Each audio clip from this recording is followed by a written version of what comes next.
Happy International Women's Day. I have for you one of the most important people in rock and roll. Her name is Sister Rosetta Tharpe. She was born in 1915, and she's referred to as the original soul sister, the godmother of rock and roll, plus created the pop gospel genre. She's a pioneer of the electric guitar and is also known as the precursor of rock and roll. She broke a lot of barriers for being a black woman.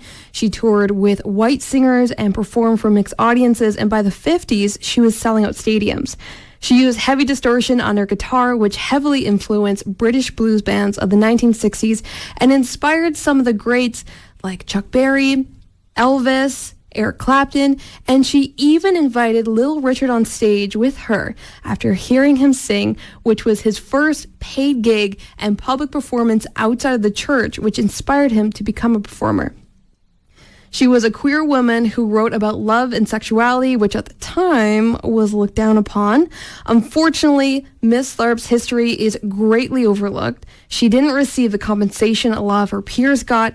Most of the people who were inspired by her were inducted into the Rock and Roll Hall of Fame before her, and most upsetting, she passed away in 1973, but was buried in an unmarked grave. But in 2009, she was given a proper burial where her grave says her name and reads, "She would sing until you cried, and then she would sing until you danced for joy."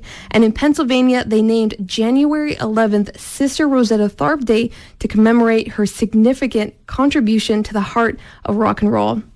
Now, let's appreciate this absolutely formidable barrier-breaking force. It's Sister Rosetta Tharpe with Didn't It Rain?